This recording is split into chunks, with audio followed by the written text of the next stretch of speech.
Shawn, welcome to BrainShare Coach Office. Thank you so much for coming in today. It's an honor and privilege to have you here. Joe, I'm excited to be here. Every time I'm with you, I learn a lot and I just have some amazing conversations. So I'm pretty excited about today's. One of the things that one of the questions we had from our audience today was about team and how does the team play into the acquisition? Oh, wow.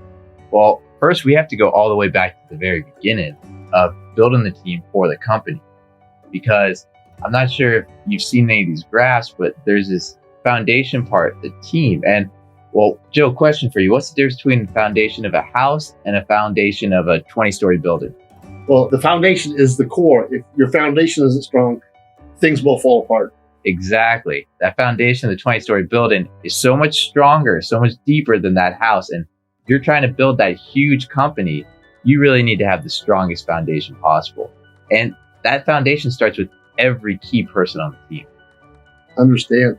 So what I'm hearing is team is extremely important during the acquisition process, because one of the things that we talk about is making sure we've got the right person on the right bus in the right seat at the right time as the company evolves. And as the company changes and evolves, the skill sets and the skills required are going to change. And when we get to that point, making sure you got the right person in the right seat at the right time is critical from my perspective. I 100% agree. And a lot of people don't know, but as companies grow, really the same mindset, the same skills that got you from 0 to 1, you need to adapt, change, and grow to get from 1 to 2, 2 to 3, 3 to 4, 4 to 5. I mean, a lot of these companies, if you have that mindset at the beginning, that knowledge, that skill set, you're only going to get to 1. Maybe you can push to 1.2, 1.3. But if you want to go to 2, 3, 4, you got to be moving. Well, it reminds me of a book by Marshall Goldsmith. What got you here won't get you there. And that's what we're talking about. So as you're analyzing your staff and your skills required, you've got to look at not only what you need today, but what we need in the future to get us where we want to go, specifically on the objectives of the company, the strategic direction. When do you want to sell the company? What's the overall goal? I mean, I had a conversation with Elisa Kuhn, who is a CEO coach like yourself. And she was telling me about companies that she works with that CEOs, sometimes they're not able to adapt with the company's growth and they get replaced. How have you found with the companies you've worked with, the CEOs, the founders, when they may not have the skills in that, what do they do? Who do they turn to? Who do they ask for help? Well, so that's when I come in, or one of my counterparts, of actually helping the owners change, because a business doesn't change until the owner does, or the CEO, or the leadership team. So ensuring that the leadership team has the skills, tools, and processes to evolve is critical to the success of the company. Now, Joe, can you talk about some of these skills, or should we just go right into the acquisition process, or what's best for you?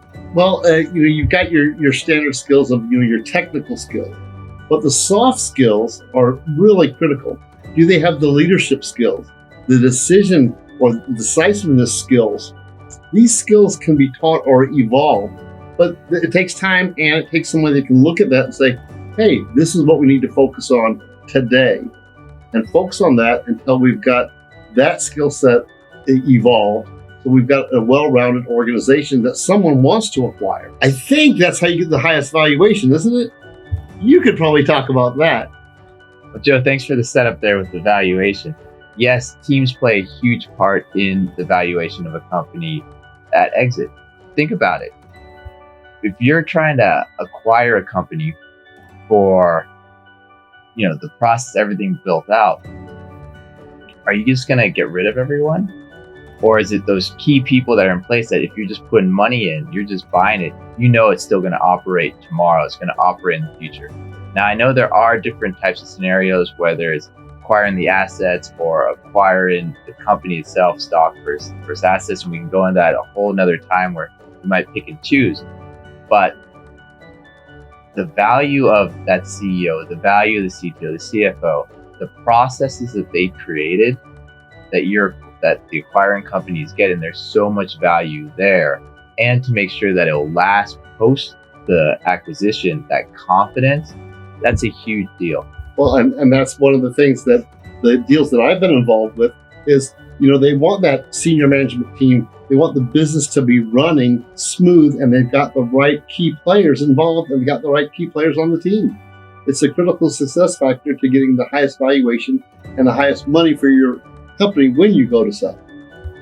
Well, talking about getting money for your company and that, what's really fascinating about the right team, they're able to see where, hey, if we save this much money here, or we increase these margins, or use these different vendors, or that, they're able to see the whole big picture.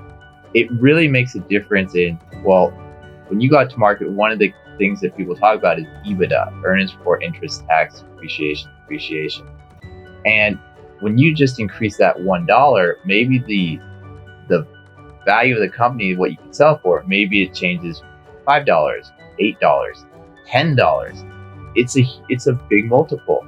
So if they're able to take what they're doing right now, make minor little adjustments, save that 5%, and that goes straight to the bottom line, that 5% could be multiplied, maybe we'll say 10x, into the valuation of what the company is going to get. It's a huge difference by just being able to think about the whole picture and how to see the landscape a little bit different. Well, and I want to pivot with you a little bit, because what I've seen happen is, as the leadership team or the CEO starts getting into that scenario of they're in the middle of a deal, or they're looking at getting into the deal, or they've signed their LOI and they start moving forward, they take their eye off the ball. And I watched valuations go from, decrease by 20% or more during the due diligence process that could take months, as you're well aware. I've watched, in a 4-month time frame, that valuation dropped substantially because the leadership team took their eye off of the fundamentals of the business. Well, Joe, this goes back to the expectation that the buyer sees in the company. They're looking at it going, okay, they have this pro forma, they're going to hit these milestones, they're going to have this much revenue over this time frame. And if they see the numbers that are supposed to go like this,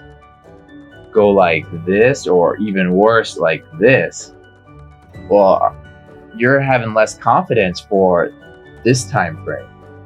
Not only that is, well, you're going to use that as a negotiating point against the company and go, listen, we were investing or buying at this multiple, but now you're here, so we're going to do it this multiple instead. And in fact, we're a little bit worried, so we're actually going to do it.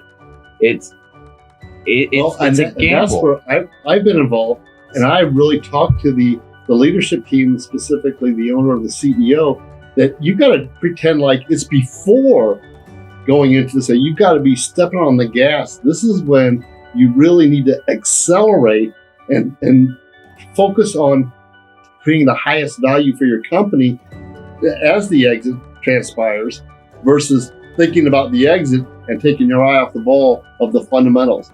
The fundamentals must, during that very emotional process, as you and I talked a little bit this morning, that emotional process, and that's not just a day or two, you're talking months that people are emotionally involved with selling the business, and you've got to keep your eye on that. And that's where I work with my clients a lot, saying, hey, focus on the fundamentals, the business, the financial. We got to keep the pedal to the metal on this and keep it going. Joe, what else should we talk about for this exit with companies, or should we save that for another day? For our next session, as we're talking about this, what the due diligence process looks like. That'll be fun. Join us next for the due diligence process.